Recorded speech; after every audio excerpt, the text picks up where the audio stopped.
Perhatian cerita ini benar-benar murni karangan dari penulis itu sendiri.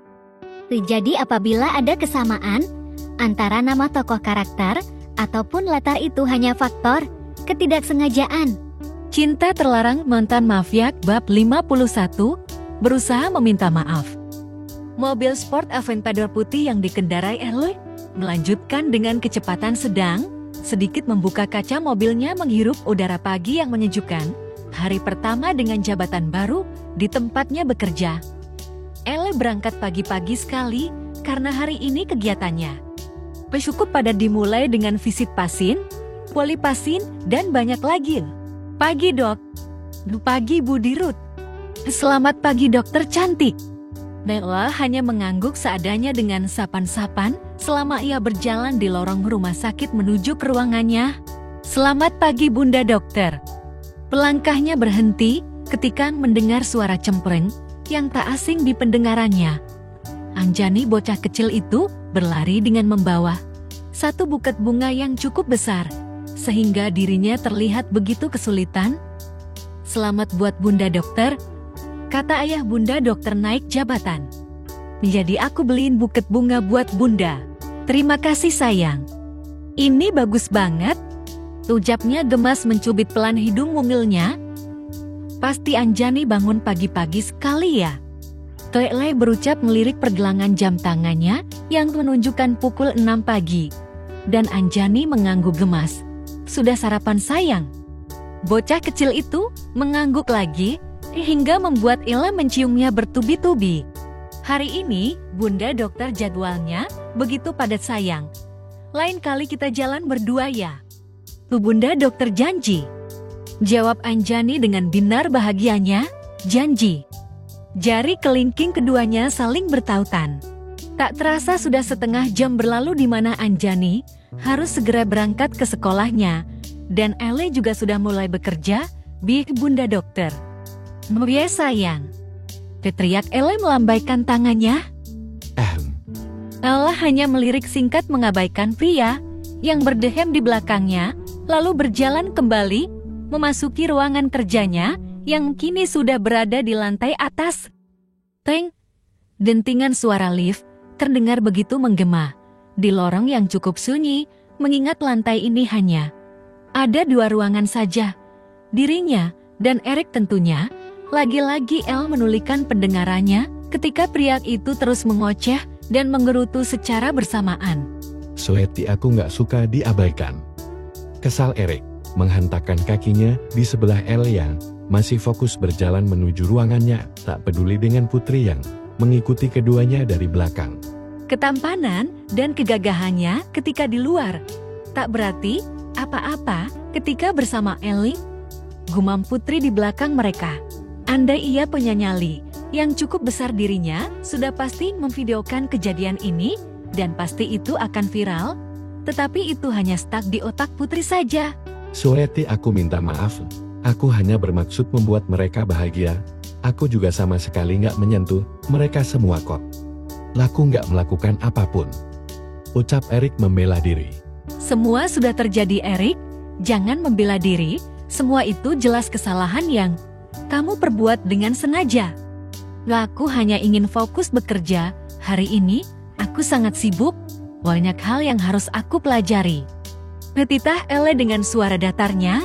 Kamu ingat perkataanku kemarin jangan ditemui aku selama 1 minggu. Kamu bodoh apa? Bagaimana sih? Terkesal Ella membentak Eric di hadapannya. Sayangku, mana bisa aku tidak bertemu kamu selama seminggu? Nggak mau. Terserah. Aku mau kerja. Jangan ganggu aku. Paihel memasuki ruangan yang bertuliskan Direktur Utama. Ketika menampik perasaan Ella kali ini begitu bangga dengan pencapaiannya saat ini, berkat kecerdasan dan kepiawaiannya menjadi dokter spesialis anak termuda dengan prestasi yang cukup gemilang. Mata tajamnya menelisik seluruh sudut ruangan yang cukup bersih dan rapi. Ia melangkah menuju mejanya dan meletakkan perlengkapan kerjanya. Ia duduk di kursi yang terbuat dari kulit mahal ini. Beberapa jam berlalu setelah kegiatan visit dan polipasin Ella kembali ke ruangannya lagi. Dengan Putri yang selalu mengekor di belakang, hari ini pasien tidak terlalu banyak. Aku bisa beristirahat lebih lama, ujarnya kepada Putri. Iya, benar dok. Tapi, sepertinya dokter tidak bisa beristirahat dengan tenang deh. Ucapnya dengan ragu. Ainle menoleh ke samping kaca terlihat. Di dalam ruangannya, sudah ada beberapa pria di sana, di dalam ruangan Elai. Ceka, males gue Rick. Elah ngeri gue lihat tatapan cewek lo. Lo merinding gue seharian kemarin. Tolak Angga, mengusap-usap kedua lengannya. Mereka semua paksa oleh Erik untuk meminta maaf dan meluluhkan hati kekasihnya yang sampai sekarang masih marah kepadanya. Gak bisa. Kalian harus mau membujuk Ella. Ini semua juga gara-gara kalian. Erik tak mau kalah. Gak bisa gue jauh-jauh dari Al. Apalagi seminggu. Gak bisa. Tolak Erik mentah-mentah. Menatap tajam ketiga sahabatnya. Jangan berisik. Mona El datang, ucap Jonathan. Mereka memposisikan pada tempat yang semula. Sudah ditentukan keringat dingin sudah mulai membasahi pelipis mereka semua. Sebab damai El yang tak main-main membuat mereka semua tak ada artinya di mata Ella. Ella menghela nafas panjangnya. Ya kau benar Put. Ella masuk ke dalam ruangan ya dan disambut oleh 4 pria yang sudah berjejer rapi dengan senyum yang mengembang. Selamat siang Bu Dirut, sapa mereka kompak. Al menampilkan wajah datarnya, ia bersedekap, dadam menatap para pria di depannya ini. Ada Angga, Jonathan, Devano, dan Erik tentunya. Kami semua minta maaf kepada Anda Nona Ella. Di hati yang paling terdalam kami menyesali semua perbuatan yang kami lakukan. Ini sebagai tanda permintaan maaf kami. Angga menyodorkan sebuah kotak, lalu Devano membukanya. Ella maju selangkah melihat isi di dalam kotak itu. Kalian ingin membuatku gendut, hah? Bentak Ella. Karena yang berada di kotak itu adalah donat dengan berbagai topping. Ella menelisik rumahnya. Di sudut ruangan terdapat meja dan sofa, di situ sudah penuh dengan beberapa hidangan makanan dari berbagai jenis, Korean food, Japanese food, dan yang mencolok di mata Ella adalah nasi goreng buatan Bu Asih di mansionnya. Batinya terkekeh melihat keeffortan mereka semua. Kira-kira itu ide siapa ya? Segera ia mendaftarkan wajahnya kembali. Kalian ingin membuatku cepat mati, hah? Nek Rick, kau pasti sengaja kan?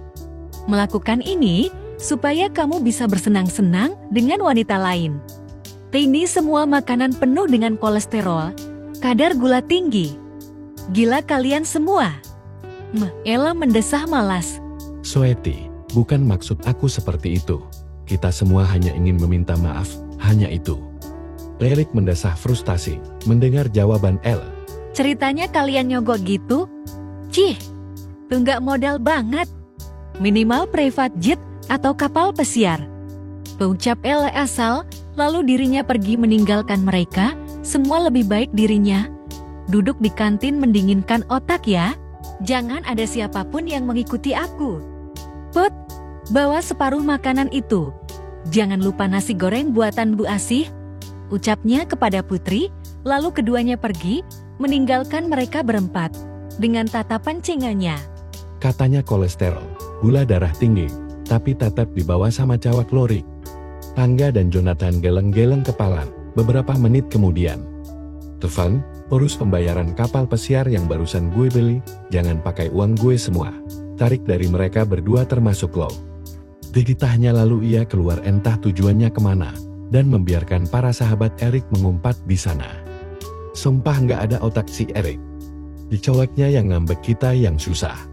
Diharocos sebal Jonathan, namun mereka tetap melakukan perintah Devano, mengirimkan uang yang jumlahnya tak sedikit mengingat harga kapal pesiar pribadi itu, harganya hingga miliaran. Sadar diri. Ini semua gara-gara kalian juga. Devano bersuara, udah gue transfer itu. Sambung Angga lalu memasukkan ponselnya ke dalam saku.